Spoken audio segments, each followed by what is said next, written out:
Welcome back to my channel, everybody. We're going to talk about books today. A lot of times everybody walks right past the books, resellers, they don't want to mess with them, but let me tell you what, there is money to be made in books.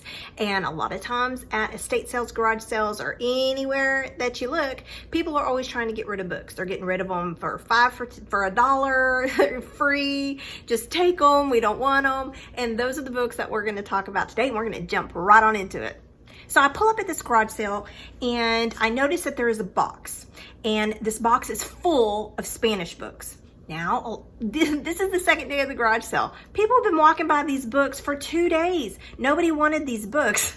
They did not want these books. And so I did. I took them all. So these are El Pase de los Cuentos books. These are collectibles. They are from 1974, y'all. 1974. So these are all like, they're fairy tale books. So you have like Cinderella, you have the Three Little Cats, you have Thumbelina, Little Red Riding Hood, you have Blancanieves, which is of course Snow White. I have them all. They're all here. Jack and the Beanstalk.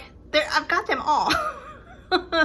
And so anyway, they were free, so I picked them all up, and of course when I get home I can't find any information about them. Why? Because everything that I'm looking up, of course, is in English. All of my Google, everything is set to English. So as soon as I flip it over to Spanish, bam, there they are, and there's tons of them.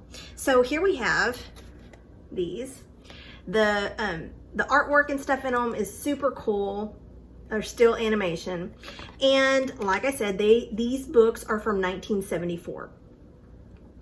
Now what's really cool about these is that they are collector's items. There are people now who are looking for them. These books do show somewhere, but the cool part about it is that every single one of them has the little I don't know what you call that, it's almost like a hologram, 3D hologram. It kind of looks like it is anyway. So anyway, these books, I was super surprised to have found them. Now I just knew that as soon as I saw them and recognized the still animation from when I was a little girl, that there would be somebody out there looking for them. And that's something that you need to understand as a reseller, that just because it's in a different language doesn't mean that it's not worth anything. People are looking for these items. I have several items in French, German, I have several Norwegian comic books. All this stuff, it sells and people are looking for them. So you want to make sure that you are looking for them in the right places. Like I said, it took me about 4 or 5 days before, I don't know why, it's just kind of thick up here, I guess. But it took me about 3, 4, or 5 days to figure out that I was just looking them up in the wrong, I don't, Google, eBay, whatever. I had to switch it over to Spanish, which is so funny. I'll tell you. So my husband, he ends up getting on it and he's like, hey, why is all this stuff in Spanish? I can't read any of it. So I was like, oh, I'm so sorry, honey. And I had to go and switch it all back to English. But, that is just another tip, something that I didn't know and I'm sharing with you guys. So if you happen to find something that is not in English, and you can't find anything about it anywhere, you've looked and looked and looked, maybe you just need to change your language settings, and maybe that will fix the problem for you. Okay, so all of these books, I got 10 of them, super excited. There's just tons of them. There's even more Hansel and Gretel. And I said they're not in a fabulous condition. They do have some wear and tear on them, but they are collectibles. And they all have the little, I don't know what you call that, the little hologram next to them. So anyway, so that I was super excited to have found these. And of course, the best part is that they were for free. So anyway, I'm gonna post them. The comps that I could find on them made them about $30 a piece, especially because they all still had the hologram on the books. Each and every one of these had the hologram still. So the average price of them was $30 a piece. So, all right, so same weekend, different garage sale. Go to a garage sale and the lady has what? These Just Ask books for $4.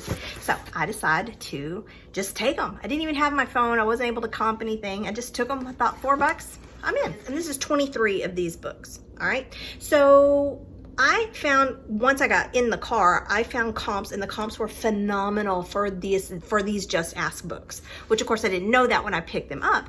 But books, the reason why I like to sell books is, number one, shipping is super cheap, so nobody ever bats an eye at shipping because they go media mail. Like, you can't send magazines or comic books media mail because they have advertisement in them. If you get caught, you get in a lot of trouble, so you don't want to do that. These books, however, because they don't have any kind of ads in them, both sets of books get to go media mail. Found the comps on these. I was so surprised because I'd never even heard of these books. But like I said, every time that you go to a yard sale, be on the lookout. That if you're a newbie, if you're new to reselling, selling books is probably one of the easiest things to do. That and clothing.